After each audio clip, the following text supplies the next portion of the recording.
안녕하세요. 리얼 사커 브레이커입니다. 오늘은 2025-26 시즌 탑스 UCC 플래그십 사커의 합의박스 리뷰를 준비했습니다. 26년 1월 15일 발매된 따끈한 제품이죠. 탑스 플래그십 사커가 어떤 세트인지, 이번 시즌 탑 루키는 누구인지, 요즘 싱글 가격은 어떤지 모두 종합 선물 세트로 준비했습니다. 그러니까 시작하기 전에 구독과 좋아요 한 번씩만요. 스타트. 축구카드의 근본은 탑스 크롬입니다. 유럽 무대를 다룬 탑스 크롬 시리즈는 2017-2018 시즌을 원년으로 하여 매년 발매되어 왔으며 다른 모든 축구카드 세트의 기준이 되었습니다. 반면 일반 종이 카드인 플래그십은 2021-22 시즌부터 처음 발행되기 시작했습니다. 특히 플래그십이라는 이름이 붙은 것에서 알 수 있듯이 이제 세트는 그해 발매될 탑스 축구 카드의 기본 디자인을 결정하는 기준 세트라는 점에서 아주 큰 의의가 있습니다. 탑스는 전통적으로 종이 카드인 플래그십을 먼저 발매하고 이후에 크롬을 발매합니다. 이러한 출시 순서 덕분에 탑스의 플래그십 종이카드는 그 시즌의 퍼스트 카드로서의 지위를 부여받는 의미가 있습니다. 그래도 기본적으로 종이카드 박스이기 때문에 가격 포지셔닝은 크롬 합의 박스보다는 낮게 형성되어 왔습니다. 한 절반보다 조금 더 낮게? 2021-22 시즌부터 이번 시즌까지 플래그십 합의 박스 권장 소비자가는 70에서 $100 수준이었습니다. 전체적으로 증가 경향이 보이는데 2023-2024 시즌만 특별히 저렴한 가격에 발매되었습니다. 양말의 존재를 예상하지 못했던 탑스의 뼈아픈 실책이라고도 볼 수 있겠네요. 어쨌든 이것은 탑스 공홈 가격이고 손가락 피지컬이 탈인간급으로 좋지 않은 이상 대부분의 컬렉터들은 이베이나 지역 리테일샵 등 2차 시장에서 박스를 구했을 겁니다. 그런 측면에서 이번 2025-26 시즌 합의박스의 체감 소비자가는 $135에서 $150 선으로 지난 2년 대비 40% 이상 크게 상승했습니다. 한국에서도 20만원 중후반대에서 합의박스를 팔고 있네요. 아무래도 다가오는 월드컵 특수 때문인 것 같습니다. 과연 이 가격이 끝까지 버틸 수 있을지는 지켜봐야겠습니다. 먼저 동일한 종이카드 세트인 2025-2026 탑스PL과 비교해볼게요. 이번 탑스PL 합의박스는 3장의 힛을 보장하면서 그중 최소 1장의 오토그래프를 확정 지급하는 강수를 뒀습니다. 확실히 탑스가 새로 들어온 PL 라이선스에 힘을 쏟고 있는 게 보이죠? 심지어 얼마나 급했는지 발매도 작년에 하는 바람에 UCC 플래그십보다 오히려 발매일이 앞섭니다. 반면 UCC 플래그십은 고장 힛이 오토그래프 또는 렐릭 단 1장입니다. 대충 제 나름의 빅데이터를 가동하면 오토나 오토 렐릭이 들어있는 박스가 절반, 렐릭이 들어있는 박스가 절반입니다. 박스 브레이크를 할 때 체감되는 기대 수익률과 바닥 방어력에서 PL과 큰 차이가 날 수밖에 없습니다. 절반의 확률로 남자답게 대결했다가 렐릭 조각이 나오는 순간 그 박스의 가치는 크게 떨어지게 되니까요. 박스 가격은 어떨까요? 한국 리테일샵 기준으로 탑스 PL 합의 박스가 33만원 근처, UCC 플래그십 합의 박스는 20만원 중후반대입니다. 뿌려쳐서 한 5만원 차이인데 5만원에 밥 굽는 거 아닌 이상 같은 시기에 나왔다면 당연히 PL을 사는 게 답이었을 겁니다. 그런데 탑스는 이런 거 다 예상하죠. PL에 한번 털리고 UCC에 한번 더 털리는 게 우리 운명이니 어쩔 수 있나요? 어차피 지금 PL 살라고 그래도 못 사요. 품절이니까요. 전년도 UCC 플래그십과 비교해도 박스 구성물의 질적 향상은 거의 없는데 2차 시장의 체감 리테일가만 40% 이상 폭등했습니다. 엔트리급 종이카드에 미들급 이상의 가격표를 붙여놓은 탑스의 배짱 장사와 딜러들의 마진 챙기기가 결합되어 수집가 입장에서는 다소 납득하기 어려운 이해한 상품 기획이 되어버렸습니다. 과연 이 비싼 가격이 여름에 탑스 크롬이 출시된 이후에도 방어가 될까요? 박스 가격은 그럴지도 모르죠. 그건 UCC 크롬을 얼마에 발매해주느냐의 문제니까요. 하지만 싱글 카드 가격 방어에 대해서는 저는 회의적입니다. 해외 유명 카드 전문 매체와 다수의 시장 전문가들이 분석 칼럼에서 매 시즌 경고하듯 종이 루키 카드의 퍼스트 프리미엄은 본질적으로 크롬 세트가 나오기 전까지만 유효한 단기 자산에 가깝습니다. 이번 2025-26 시즌 역시 이러한 시장의 섭리에서 예외가 되기는 어려울 거예요. 하지만 그래도 죽으란 법이 있으니까 남자답게 플래그십 간 거, 까짓 거 PSA 10까지 맞아오면 됩니다. 이제 여러분이 가장 관심 있어 하실 루키 마크카드 라인업을 플래스마켓 문값 순서대로 한 명씩 쭉 살펴보겠습니다. 총 36명이니 걸을 선수는 빠르게 거르고 넘어갈게요. 먼저 맨시티의 레이건 헤스키. 아직 평가 안 된 공격수로 유스 소속으로 2군 무대에서 5골이나 넣었네요. 18살 공격수 좋고 골 스탯 좋고 도움 스탯 좋고 이름과 관상에서 느껴지는 축구력 좋고 맨시티 간판 좋네요. B. FC 바르셀로나의 킴 주니엔트. 바르샤 간판은 좋은데 출전 기록 왜 이렇죠? 부상 그리고 미드필더든 뭐든 스탯이 0골 0도움인 순간 카드값은 형편없어집니다. D. 뉴캐슬의 벤 파킨슨. 일단 공격순위 주목해봐야죠. 20살의 스코틀랜드 완전 이적이네요. 어떻게 하냐? 스탯도 없어. F. 에인트호븐의 마이클 브레서. 수비수네요. 패스. 토트넘의 칼럼 올르셋이. 2군에서의 이력이지만 선발률 좋고 6경기 한 골이면 미드필더 치고 지켜볼만 합니다. 나이도 18살. 유스팀 주장을 맡았고 충성심도 좋아 보이네요. 컬렉터 입장에선 이왕이면 더 B클럽에 충성심을 보였다면 좋았겠다는 생각도 듭니다. C. 아약스 샨스테르. 이야. LLDBG 1군 경험 10경기나 있고 챔스 경험이며 챔스홈도 있습니다. 나이 17살. 개인적으로 앞으로 지켜볼만 할 것 같습니다. C. 아약스의 두안젤로 코나도. 일단 이름에서 축구력 떨어지긴 하지만 중앙 공격순위 관심 가져봅시다. 아직 LADBG 1군 무대에서 활약이 없지만 템스 그룹 스테이지에서의 일 도움은 좋다. C. 첼시의 신 메우카. 일단 중앙 공격수 좋고 관상 좋고 2군 무대이긴 하지만 12경기 출전에 13골 2도움. 나이도 18살 좋고 스탯만 봤지만 이 친구 카드 가격이 심각하게 저평가 상태인 것 같은데요. 전 지켜볼랍니다. B. 벤피카의 레안드로 산토스. 오플백 보네요. 패스. 아틀레티코 마드리드의 오마르 자네. 일단 알레티 간판 좋고 공격수 좋은데 2030년까지 계약받고 터키로 이적했습니다. 19살인 걸 생각하면 약간 아쉽지만 그래도 컨퍼런스 리그에서 골 기록이 위안이 되네요. C. 레워쿠젠 소속으로 유는 글라트바흐에 임대 중인 알레오 사르코. 아직 분데스리가 출전 경험이 교체 5경기밖에 없고 또 0골 0도움입니다. 나이도 20살로 꽉 찼네요. D. 스포팅의 에두아르도 펠리시시무. 수비형 미드필더 위치에서 뜁니다. 19살 나이에 2부 리그 경험밖에 없네요. D. 행크의 로빈 미리솔라. 19살 괜찮고 교체가 대부분이지만 행크 1군에서 16경기나 소화했고 중앙 공격수인 점 좋습니다. 근데 스탯이 2골 1도움이네요. C. 모나코의 루카스 미셸. 나이 20살 꽉 채운 좌측 윙어. 지금은 매체에서 뜁니다. 리강 스탯 0. 명예 선발 출전도 거의 없이 5경기 뿐이네요. D. 맨체스터 시티 소속으로 레스터 시티에 임대된 디바인 루카사. 공격형 미드필더 좋고 18살 좋고 챔피언십 5경기에 2골 3도움 좋습니다. 선발 출전도 80%나 되네요. 레스터가 챔피언십에서도 강등권이고 강등될 것 같은 분위기지만 어쨌든 임대니까 복귀 후 맨시티 간판 좋습니다. B. 바르셀로나의 기에 페르난데스. 17살 나이 무척 좋고 바르샤 간판 무척 좋습니다. 중앙 미드필더인 점 아쉽고 올 시즌 나리가 하브리그 경험밖에 없네요. C. 벤피카의 주앙 해고. 공격형 미드필더의 2인까지 보는 점 좋지만 1군 무대에서는 선발 출전 경험이 전혀 없네요.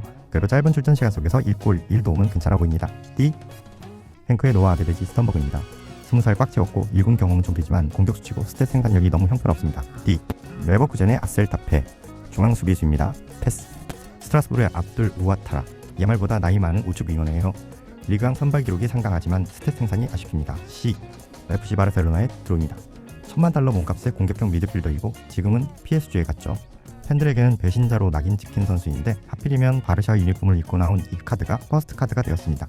18살 나이 좋고 바르샤 PSG 간판 너무 좋습니다. 아직 스탯 생산이 뛰어나진 않지만 야말도 그랬으니까요. A. 행크의 야르네스트 커러스. 24살인데 아직 벨기에에서 뛰네요. 그래도 6도움은 나쁘지 않아 보입니다. B. 스트라스부르의 캔드릭 파이즈. 카드는 스트라스부르인데 첼시 소속이고 그 사이에 리버플레이트 임대로 갔죠. 처음 등장했을 때의 혜성 같은 모습은 어디론가 사라졌지만 저는 아직까지는 파이즈를 완전히 놓지 않았습니다. 힘내라 파이즈. 사생활 관리는 좀 더 잘해야겠다. C. 스트라스부르의 마티스 아무구. 첼시가 1,500만 유로에 픽했다가 위성구단인 스트라스부르에 넘겨버렸죠. 20살의 중앙 미드필더입니다. D. 레알 베티스의 파블로 가르시아. 19살 우측 윙어입니다. 아직 교체 경험이 대부분이고 코파델 레이에서의 2골 1도움도 처음 2라운드에서의 기록이네요. D. 레버쿠젠의 클라우디오 에체베리. 카드는 레버쿠젠이지만 그 사이에 맨체스터 시티와 계약했고 바로 지로나에서 1군 경험을 쌓고 있습니다. 20살로 꽉 찼지만 맨시티 간판이 매우 좋고 챔스에서 1도움이 눈에 띄네요. 이 친구는 관심이 있어서 풀경기 몇 번 봤는데 나쁘지 않은 스타성이 있습니다. B. 리버풀의 리오 웅구모아. $1,500만 특급 유망주 좌측 윙어입니다. 이번 시즌 리그에서도 교체로 자주 출장하고 있습니다. 17 나이 좋고 벌써 1군 무대에서 골스탯 있는 점 좋고 리버풀 간판 좋습니다. 확실히 드리블러로서 상당히 인상적인 모습을 많이 보여주었지만 그 외 다른 부분에서는 아직 의문의 여지가 남아있습니다. 그래도 리스크를 감수한다면 충분히 체이스해볼 만한 가치가 있는 선수입니다. A. 스트라스부르 게라드의 오플백 보네요. 패스. 노팅엄 포레스트의 이고르 제주스. 25살이 되어서야 루키 카드가 나왔습니다. 저 개인적으로는 정말 좋아하는 유형의 연기형 공격수이지만 일단 나이가 너무 많고 스탯 생산력이 너무 떨어져서 체이스할 카드는 아닙니다. D. 도르트문트의 로우 벨링엄. 형 주드 벨링엄의 후광 효과로 인기가 많지만 투자에는 각별한 주의가 필요합니다. 막상 경기에 넣을 때 보여주는 모습이 딱히 특별하지 않거든요. 그래도 팩에서 뽑으셨다면 축하 기분 좋게 간직하시길 바랍니다. C. 행크의 콘스탄티노스 카르차스. 포지션 공격형 미드필더 좋고 나이 18살 좋고 벨기에 리그라지만 10도움 무척 좋습니다. B. 인터밀란의 프란체스코 피오 에스포시토. 카드를 떠나서 현 시점 이탈리아가 가장 기대하는 유망주가 이 친구 아닐까요? 걔들 공격수 부족하잖아요. 인터밀란 간판 나쁘지 않고 20살 나이는 좀 거슬리지만 벌써 세리에 A에서 25경기 출장 4골 4도움 아주 좋습니다. 거기에 챔스 9경기 출장에 2골 2도움. 올드 가격이 $70밖에 안 하는데요. 당장 사러 가야겠습니다. A. 레알 마드리드의 프랑코 마스탄투오노. 탑 루키 중 하나인 건 분명하죠. 레알 마드리드에서 지속적으로 기회를 받는 점도 좋습니다. 그런데 걔가 뛰는 건 알겠는데 스태 생산 능력이 아쉬워요. 또한 카드 투자 관점에서 볼 때에는 이미 파니니가 작년에 다 선점해 놓은 루키라는 점이 걸립니다. B. 바이에른 뮌헨의 최고 유망주 미드필더 레나르트 카입니다. 몸값이 무려 6천만 달러에 달하죠. 분명히 말씀드리지만 이 선수가 바로 이번 세트의 진정한 찐루키이자 여러분이 이 박스를 사야 할 가장 큰 이유입니다. 다만 최근 뮌헨 팬들의 심기를 거스르는 발언을 해서 개인적으로는 대단히 아쉽긴 합니다만 미국 투자자들이 그런 것까지 신경이나 쓰겠습니까? S. 마지막으로 첼시의 에스테방 윌리안 몸값 8천만 달러의 공격수입니다. 이번 박스값 상승의 주역이기도 하죠. 여기서 탑스의 뼈아픈 팀킬이 발생했는데요. 분명 이 제품이 플래그십임에도 불구하고 탑스 PL 먼저 발매되는 바람에 PL 쪽이 퍼스트 루키 카드가 되어버렸습니다. 소집가 입장에서는 무지하게 아쉬운 부분입니다. 그래도 현존 최고 유망주다운 폼을 보여주기에 부정할 수 없는 진정한 탑 루키입니다. A. 여기까지 명단을 훑어보았는데요. 마지막으로 아스날의 역대급 유망주 맥스 다우문에 대한 아쉬움을 짚고 넘어가겠습니다. 똑같이 챔피언스 리그 교체 출전 기록분인 드로는 이번 플래그십 세트에 포함되었는데 다우문은 탑스 플래그십에 포함되지 않고 탑스 크롬 PL의 버스트 카드로 나와버렸습니다. 이게 과연 PL 시리즈에 힘을 실어주기 위한 탑스의 의도적인 배분일까요? 카드 수집가로서 대단히 아쉽고 얄미운 결정입니다. 다음으로 인서트 카드들을 살펴보겠습니다. 먼저 직수 퍼즐 카드가 재밌습니다. 9장의 퍼즐 조각이 모여 하나의 이미지를 만드는 구조인데 라인업이 야말, 비니, 케인, 라이스, 포든이네요. 수집 욕구 작하지만 제 뇌피셜로 몇 개 케이스에 하나 드랍되는 초레어 인서트 같습니다. 하이엔드 수집가들의 타깃이 될 수 있을 것 같습니다. 에이비트 인서트는 독특한 감성으로 호불호가 많이 갈리는 편인데 솔직히 제 눈에는 그저 평범한 수준의 디자인으로 보입니다. 그래도 체크리스트 중 아스날 삼형제 이거 무지 땡깁니다. 귀엽잖아요. 반면 베스트 오브 베스트 인서트는 감히 말씀드릴 건데 역대 최고 수준의 디자인을 뽑아냈습니다. 여기에 오토가 붙어 나오면 정말 입이 떡 벌어질 정도로 예쁩니다. 그리고 이건 내 카드 이쁘죠? 홈 어드밴티지는 종이 버전의 파니니 프리즘 다운타운 같은 느낌을 주며 제 수집 욕구를 강하게 자극했습니다. 싱글 카드가 별로 비싸지 않아서 개인적으로 사모을 예정입니다.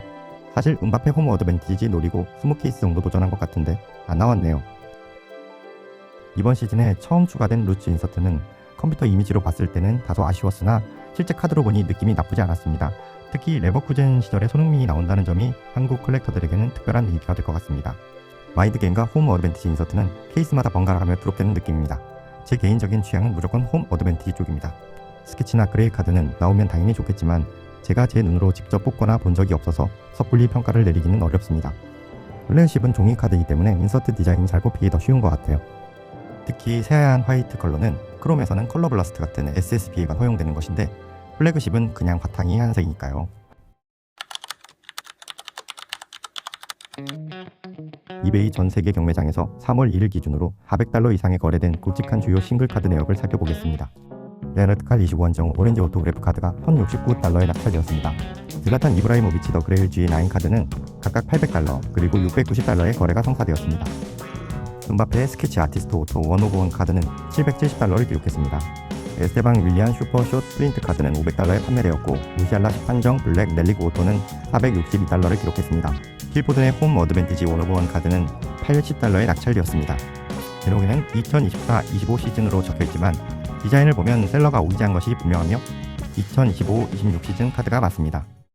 오늘 준비한 리뷰는 여기까지입니다. 마지막으로 제 영상 제작을 늘 지지해주는 제 인생에서 세 번째로 중요한 시청자 여러분께 깊은 감사를 전하며 영상을 마무리하겠습니다. 추가 보완이 필요한 부분이 있다면 언제든지 말씀해 주시고요. 구독과 좋아요는 지금 즉시 눌러주시기 바랍니다. 안녕.